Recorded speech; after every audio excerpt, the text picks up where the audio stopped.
Welcome, Glow Babes, back to another episode. Today we have a very exciting guest. Her name is Christine. She is a LA-based YouTuber, blogger, and social media influencer. She's originally from Seattle, Washington. She has a passion for all things beauty, fashion, and health and fitness. She is an ambassador for Farmacy Beauty, Riley Rose, Fabletics, and also one of the finalists for the first ever Sephora Squad Ambassador Team for 2019. So we are very excited to chat with her today. We're going to discuss the life of being a blogger, how you make money, how she grew from 0 to 20K followers in just 1 year? Yeah, I think it was less than 1 year too. You guys are in for a treat today.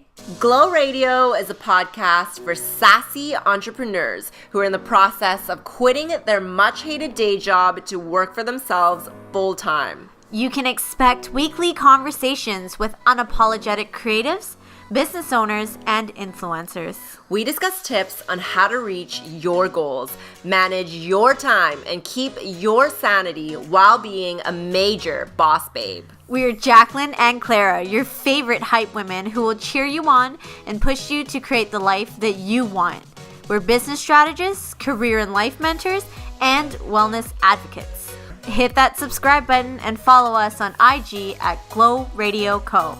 Stay sassy, babes! Before we get started, we wanted to thank Bluehost for partnering with us. We're so happy to use the best hosting service that doesn't break our bank. Bluehost powers over 2 million websites, including ours. They offer 24/7 support, a money-back guarantee, and is the #1 recommended web hosting by WordPress.org. If you're an entrepreneur building or revamping your website, we highly recommend Bluehost as a trusted resource. Sign up for your website hosting today at www.bluehost.com/track/WoGlow. That's WHOAGLOW. Welcome, Christine. It's so exciting to finally chat with you. I remember when I first started following you and you were just at 6K on YouTube. Oh my gosh.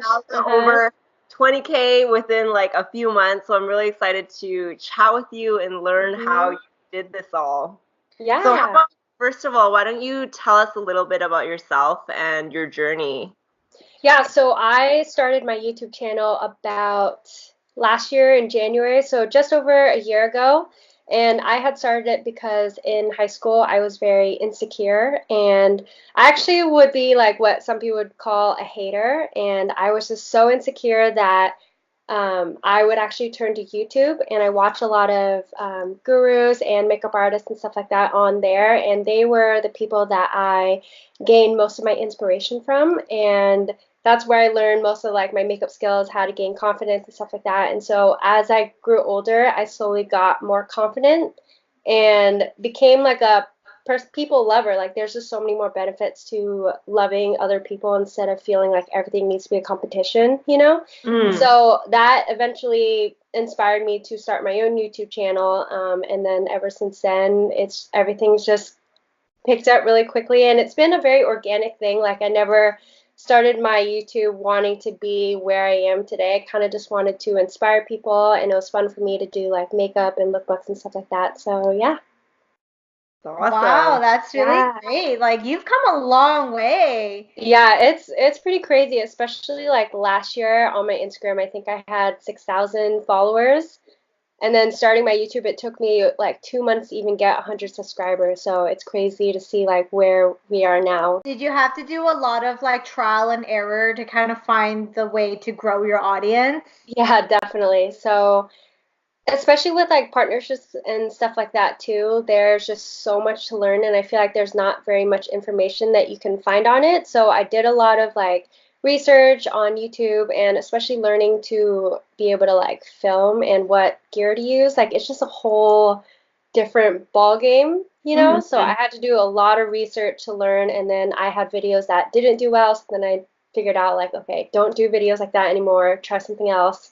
And then like with my first like swim haul and then lookbooks, things started to really pick up. So then I kind of figured out from there, like people like to see my outfits and stuff like that, and then kind of geared my Instagram more towards what was working really well on YouTube as well. So That's awesome. hmm What are 3 tips that you have for someone who wants to be a blogger? Okay, so my number one thing is to stay consistent regardless of how well you're doing and how well other people are doing. I feel like with consistency, everything else will come. And like I said, when I first started out, it took me like 2 months to get 100 subscribers. And then after that, a month later, I was at 1,000. Month after that, I was at like 7,000. And it just started picking up so fast. So you just need to stay really consistent and like kind of be hard-headed also. So that's kind of like 2 things, be consistent and then hard-headed, because there's going to be so many people that are going to hate on what you do, and like friends that you used to know that see that you're doing a YouTube channel, they're going to be like, "Oh, she's doing makeup tutorials now," you know? So you just kind of have to let that stuff go over your shoulders. And then there's also going to be like hateful people on YouTube, Instagram. So it's just all over the place, and you just have to like stay determined and like know what you want to do and have faith that it's going to go and take you places. And then my third thing I would have to say is don't compare yourself, because when I first started out, I had a lot of friends that had started around the same time, and their YouTube channels picked up super fast, and it was kind of discouraging for me to be putting in so much time every single week and not have my content be as like popular as theirs was. So you just have to kind of step back from that and keep on working on what you're doing, and then just trust that all the fans and the collabs and all that stuff will kind of fall in place. Mm-hmm. Would you say that you had kind of like similar target audiences, like between you and your friends that I guess were kind of Yeah, not so competing? I think that's why I kind of took it so hard, because there was a girl that would do like chatty get ready with me's, and she had just started her channel. I think she started after I did, like a month after, and her videos would get like tens of thousands of views, whereas like my top videos at the time would get like a couple hundred. Mm-hmm. Mm-hmm. So it was just like really hard, especially if like I would do the same type of video for it to not perform as well. So I found out after like months of trial and error that my forte was like lookbooks, and that's what a lot of people wanted to see. And then as people got to know my personality, they would want to see my chatty get ready with me's. Mm-hmm. So it was just like a learning process, and then definitely like being able to be hard-headed and not compare myself, and then be consistent really helped with like growing my channel so much. What are some of the things that personally helped you to grow your audience? Um, I would say my boyfriend actually helped play a big role, because he was very honest all the time. So he would like watch my videos and be like, "Okay, I think you need to do music or be more real in front of the camera." And he would say things that like my close girlfriends would be too scared to say to hurt my feelings. But he was just like brutally honest with me, and so it helped me to, and I was also very self-critical. So by being self-critical, it made me constantly want to be better. And I made videos all the time and put in like hours and hours of filming and editing, and got it to the finished product just to watch it and then decide I don't like it. Mm. So I also, like, by being super critical, I never posted those videos. And so I had a standard that I always wanted to make sure I hit. And so I think that really helped by always pushing quality content, and then being so like open to whatever critiques that people had helped me to be better. If you're enjoying this episode so far, please comment Glow Up on YouTube and leave us a review on iTunes. Give us 5 stars or we will find you. We will! What would you say are your favorite collaborations? My favorite has got to be Farmacy. They're like my favorite brand ever, and Jacqueline, you probably know. Mm-hmm. But I think it was like May, so like just a year ago, but they were the first ever company, and they had reached out and invited me to an event, and it was in Los Angeles. At the time, I was living in Seattle, and I remember I was so excited. I was like, "Oh my God, my first invite to an event," but I was so sad because it was in LA and I couldn't make it. And I had emailed them back saying, "Thank you for inviting me, but I can't go." And then they actually got back to me and said, "No, we're actually flying you out to LA." Yeah, and I Yeah, remember I remember reading that. that, I started sobbing. I called Brandon and he couldn't even understand me because I was just crying so hard. And then being able to be flown out there, there was like Uber was all paid for, my hotel was really nice in Beverly Hills, all paid for. The Hmm. event was incredible and I met some like really big bloggers that girls that are just like super, super sweet. And so I feel like that was my first taste of what it would be like and it got me really inspired and I feel like from then on everything just really picked up and so their brand I've just been such a big fan of their brand to begin with anyway, so I've always loved working with Pharmacy. Yeah. Do you know how they discovered you? I don't. That's an Mhm. interesting, yeah, but I think it was probably from the videos because there's not a lot of people that do like the skincare Instagram videos. There's more people Mhm. that do like makeup. And so I think they might have found me from one of those videos that I did. But it started because they had emailed me and sent me product. And so we had already been doing a couple collaborations to begin with. But I met with the marketing people and they had said that the owner like fell in love with my personality and so he picked me. He had only picked out two people from like all of the influencers to fly to LA. Mhm. So I was just one of two that got flown Oh, in. that's That was amazing. Oh yeah, my so that was God. cool. That's so cool. Mhm. That is so exciting. I can't believe that. Mhm. Yeah. What would you say is sources of income as a blogger? Like obviously So collaborations, and then what else would there mhm. be? Mhm.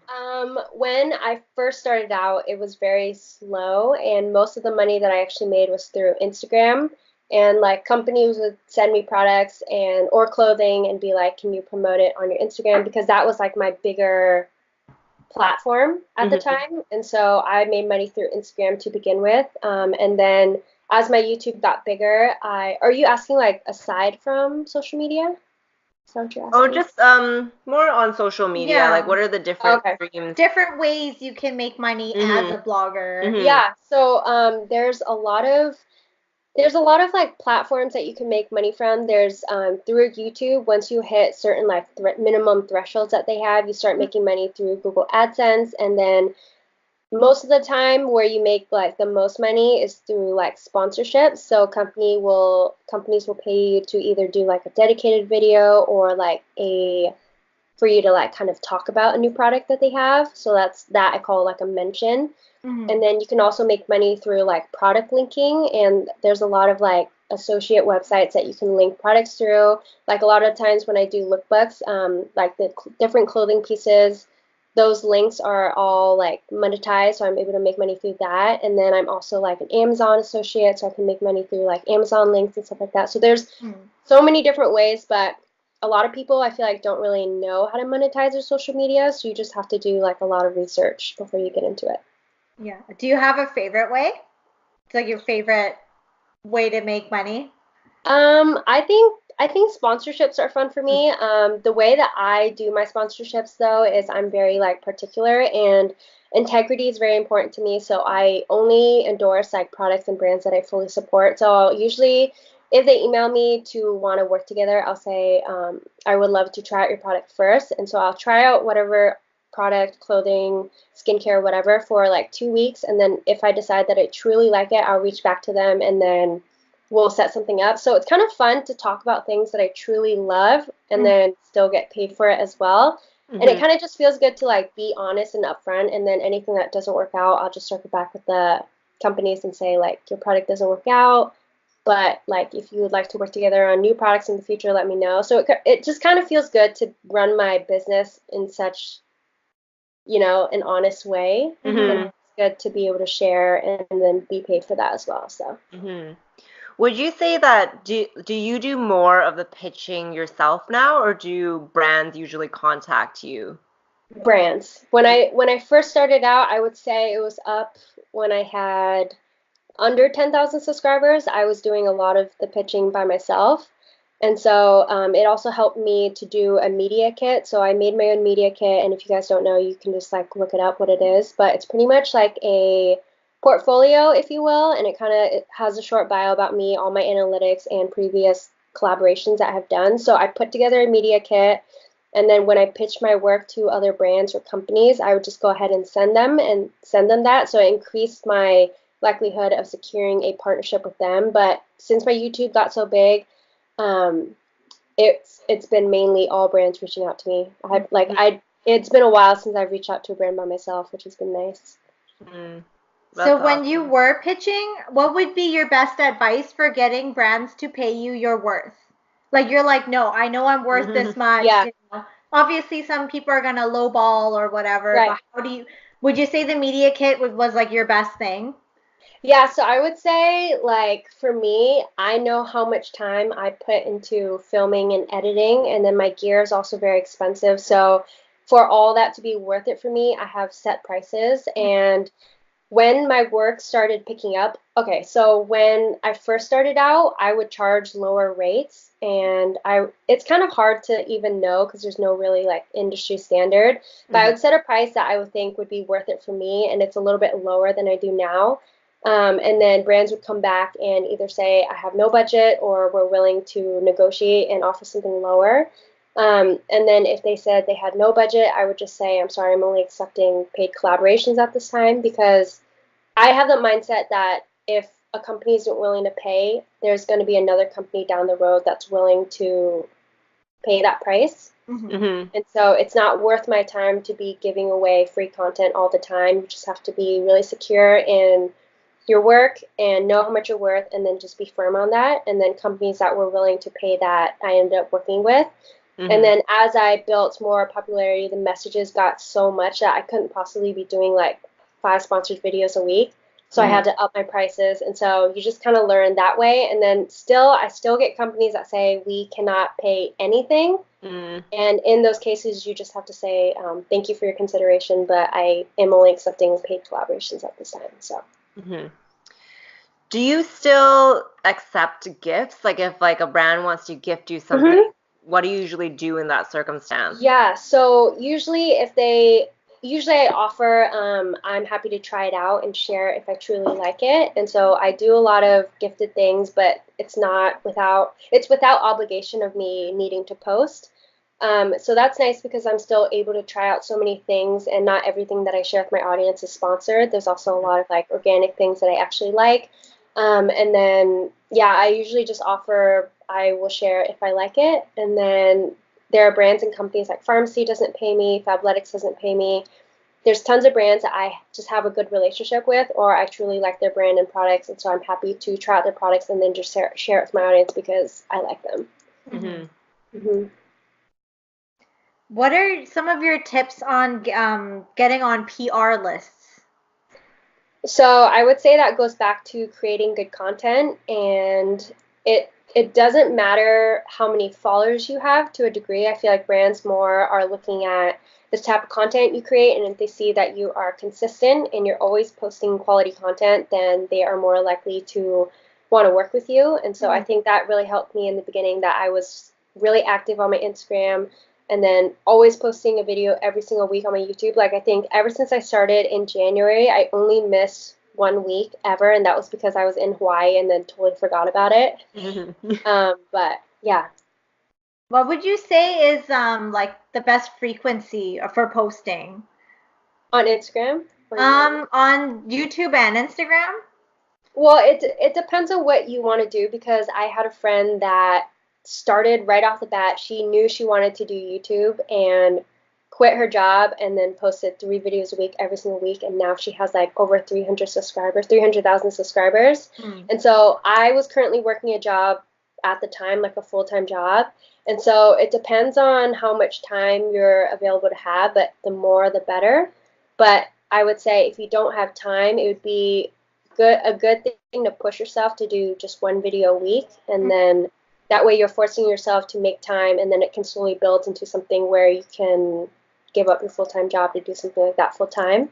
Yeah. And then Instagram, I feel like 2+ a week. You needed to post a week in order to be like relevant, just because the algorithm is so tough and it doesn't even show your posts unless you're really, really active. So I post probably 4 to 5 times a week.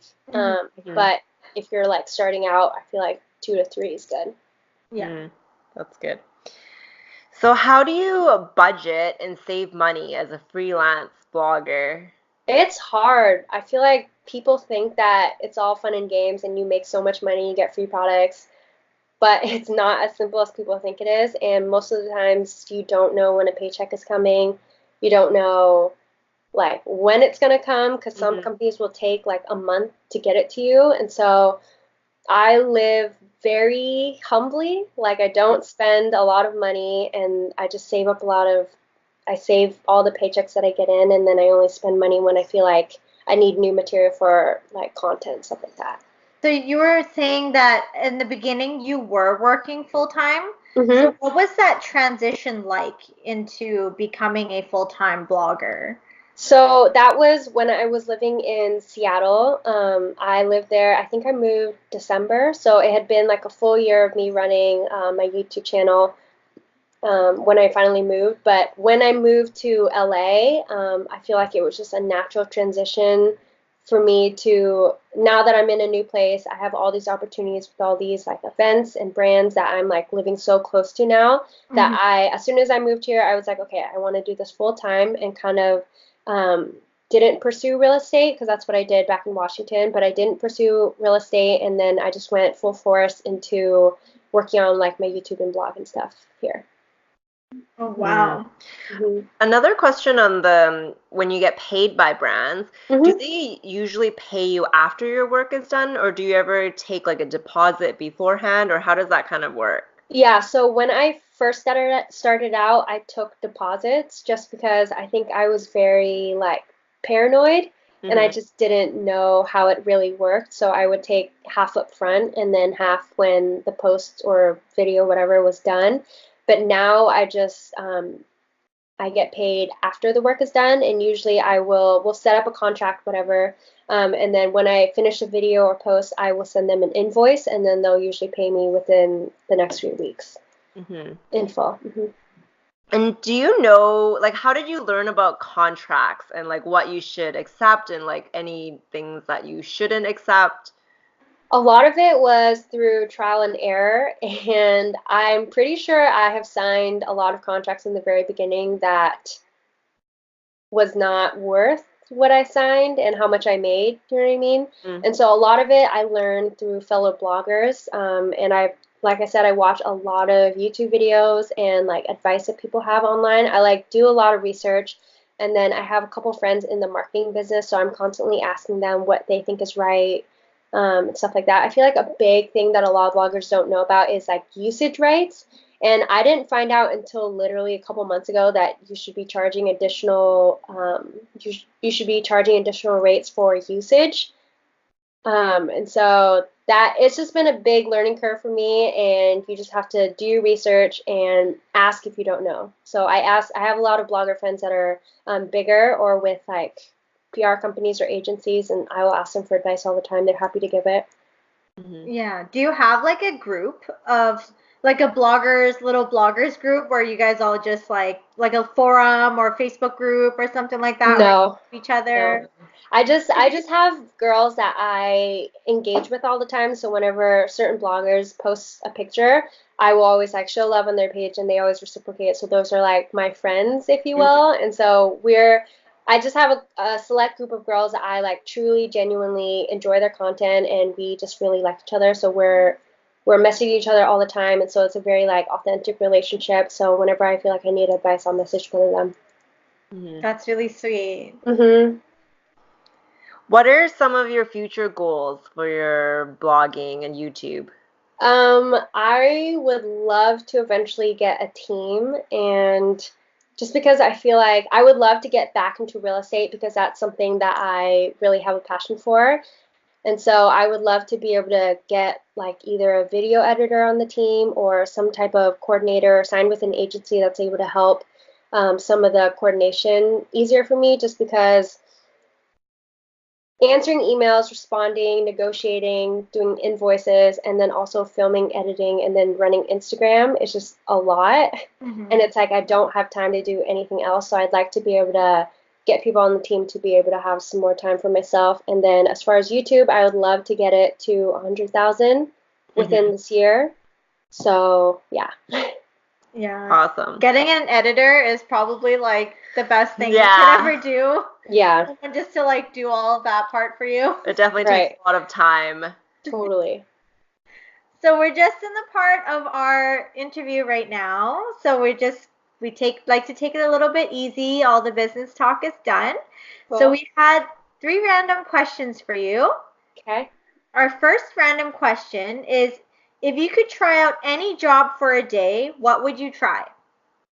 Oh, that's a hard one. Okay, I feel like I would love to be a producer on a film set because even when I was younger, the reason why I got into YouTube and why it was kind of such an easy transition for me was because I've been editing videos for a really long time, and ever since like middle school, I was editing family videos and stuff. And then in high school, I was always a person selected to edit all the group video or whatever.